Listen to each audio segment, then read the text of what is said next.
I finally found the love of a lifetime.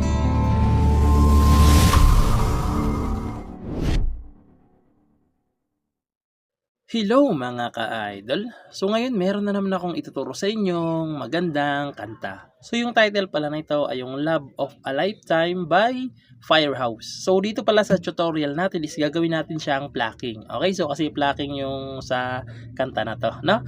So dito pala, so hindi natin kukunin yung original na tunog, no? So kahawig lang. Okay, kahawig lang. May mga bar chords nga lang to, kaya sa mga beginners dyan, practicein nyo lang lagi yung bar chord. Now, so dito muna tayo sa plucking. So yung plucking pattern natin is hanggang matapos na, no? So ganito lang siya. So pag yung bilang pala ng string natin, no, ito yung 1 2 3 4 5 6. Okay? So yan.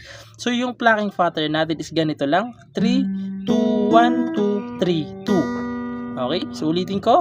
Ganito lang yung plucking. 3 2 1 2 3 2. Okay? So ganun lang yung plucking pattern natin hanggang matapos na. So mag-iiba lang yan yung bass nila. Okay? So nga pala, pag may number sa taas ng chords, ibig sabihin yun yung bass. Halimbawa sa G may number 6, so mag-G muna bago yung bass. Okay? Bass. Tapos 3 2 1 2 3 2. Okay? So ganun siya, no. So ulitin ko lang, pag may number sa taas ng chords, ibig sabihin yun yung bass nila. Okay? So sana malinaw, no. So ngayon proceed na tayo dito sa kanyang whole verse. So yung whole verse niya dyan, kung mapapansin nyo, no, may mga number na yung taas ng chords. Okay? So yung chords dyan is G na may number 6. So yung G, first, second string, ipitin nyo, fifth, tsaka 6. Okay? Ayan. G na may number 6. B minor may number 5. So ito na yung bar chord, no? So ayan yung B minor, second fret bar. Sa third fret, second string. Sa fourth fret, fourth, tsaka third string. May number 5 na B minor. Tapos pupunta kayo ng E minor na may number 6. So yung E minor, fifth tsaka fourth string lang naman yan. Ayan. May number 6. Tapos pupunta kayo ng D. So yung D, first string, second, third. Okay, ayan, D na may number 4. Tapos pupunta kayo ng A minor na may number 5 naman. So yung A minor, second string, fourth, tsaka third. Okay, ayan, A minor may number 5. Tapos babalik kayo ng B minor, number 5. C may number 5. So yung C, second string, fifth, tsaka fourth. Okay, fifth, tsaka fourth. Ayan. C na may number 5.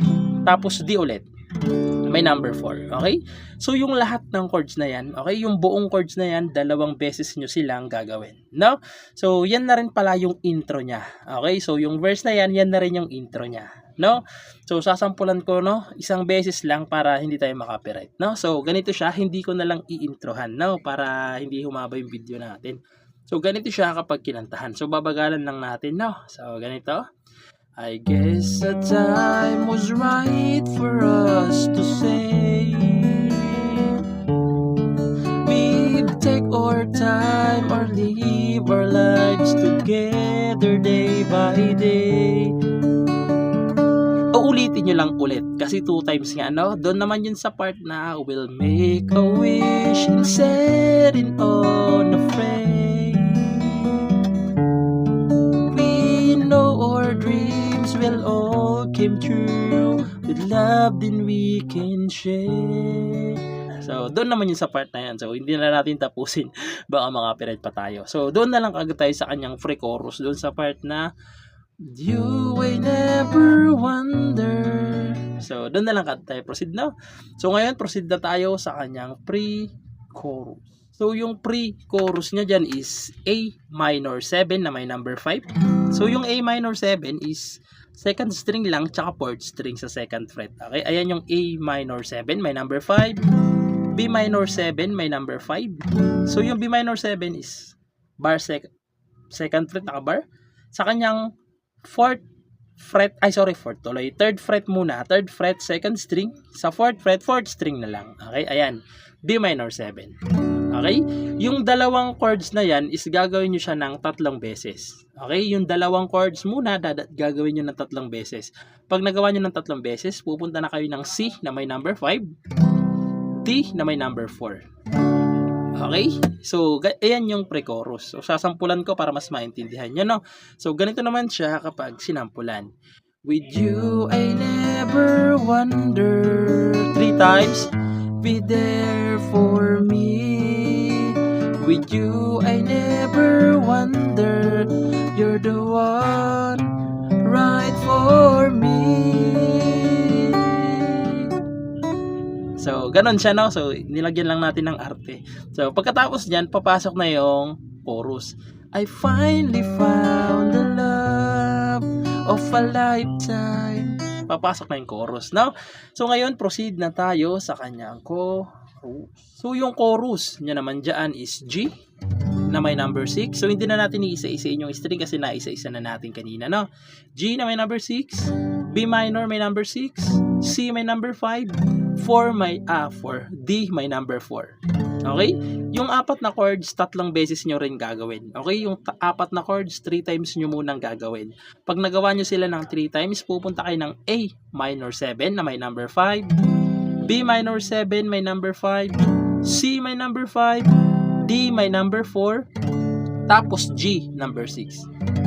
Okay, so itong dulong G, mga ka-idol, na may number 6, itong dulong G, ang karugtong na nito is interlude na. Okay, so sasampulan ko yung chorus para mas maintindihan nyo kung paano siya tugtugin, no? So, ganito siya sa chorus. I finally found the love of a lifetime. A love to last my whole life through. Pangatlo na to, I finally found the love of a lifetime. Tapos yung baba, forever in my heart, I finally found the love of a lifetime.